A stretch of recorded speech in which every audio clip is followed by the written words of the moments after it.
मणिकुंडा गांव में मिश्रा करके एक जन रहता है। मिश्रा के माँ बाप जब वो छोटा था तभी मर जाते हैं, तो उसके दादाजी उसे पाल पोस कर बड़ा करते हैं। मिश्रा के दादाजी एक गाड़ी पर कुरकुरे भिंडी फ्राई ढाबा स्टाइल बनाकर बेचते थे।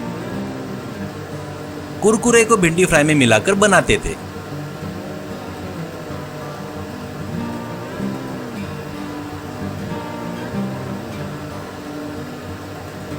मिश्रा बहुत ही आलसी था। खाना खाना, टीवी देखना, सोने के अलावा और कोई भी काम नहीं करता था। उसके दादाजी कितना भी समझाए तो भी वो नहीं सुनता था। एक दिन वो, बेटा उम्र हो रही है, तेरी दादी के मरने के बाद मेरा घर में काम भी बढ़ गया है। तेरे को पकाकर खिलाना, गाड़ी का काम देखना मुझसे नहीं हो रहा है।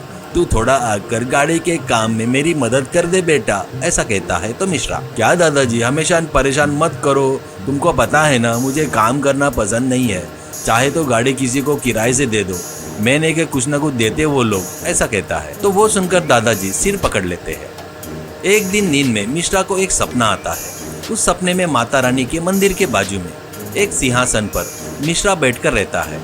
उसके सिर के ऊपर एक उल्लू बैठकर रहता है और लोग मंदिर में न जाकर उसकी पूजा करके नारियल फोड़ रहे थे। दूर बैठा एक कुत्ता उसे देखकर बहुत भौंक रहा था।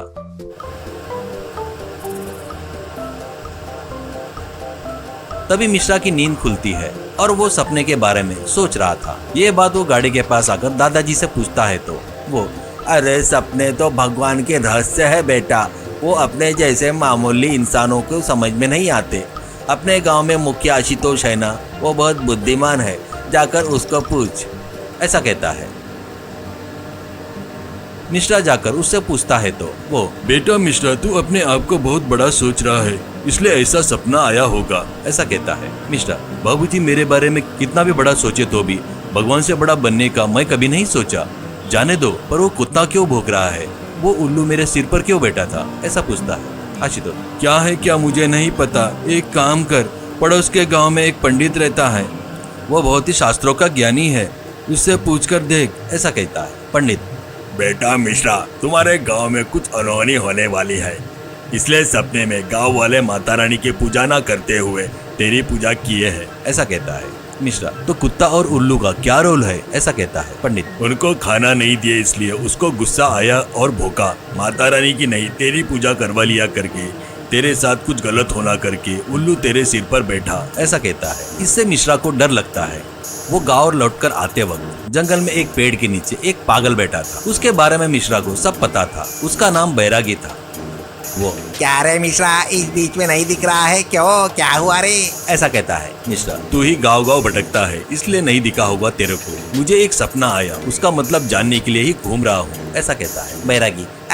तेरे को सही मतलब किसी ने नहीं बताया है ना, सही ना है कि नहीं, ऐसा कहता है। मिश्रा, हाँ सच में, ये बात तेरे को कैसे पता, ऐसा कहता है बैरागी। अरे पागल, तेरे सपने का मतलब बताने वाला इस धरती पर एक ही आदमी है और वो कोई नहीं, मैं हूँ मैं, ऐसा कहता है। मिश्रा मन में, किसके दिमाग में क्या है माता रानी को ही पता है, सोचकर, ठीक है तो मेरे सपने का मतलब बता सकता है क्या, देख करके पूरा सपना बताता है बैरागी।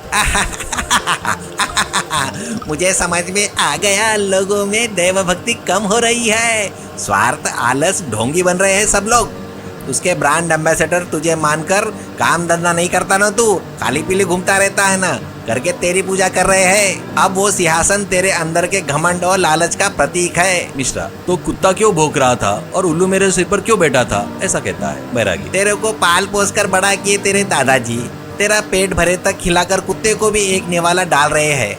तू गाड़ी के पास उनकी मदद न करते हुए खाली पीली घूमते हुए तेरे को देखकर तेरे ऊपर गुस्सा आकर तेरे पर भौंका। अब उल्लू बोलता क्या, उसको अंधेरा बोले तो बहुत पसंद है। आलस और अज्ञानता में जी रहा है तू, अंधेरे से भी घना अंधेरा है रे तू, इसलिए उल्लू तेरे ऊपर प्यार से बैठा। ऐसा कहता है। इससे मिश्रा का ज्ञानोदय होता है। वो बैरागी को नमस्कार करके, तुम पागल नहीं हो, तुम तो बड़े मेधावी हो, अभी मुझे मेरी गलती का एहसास हो गया है, कहता है तो बैरागी। ए क्या रे, गांव वाले सभी मुझे पागल कह रहे हैं तो तू नहीं बोलने वाला तू कौन है रे? मैं पागल हूँ, मैं पागल हूँ, मैं पागल हूँ, मैं पागल हूँ, पागल करके गुस्से में उठकर चला गया। उस दिन से मिश्रा दादाजी को गाड़ी के पास मदद करने लगा।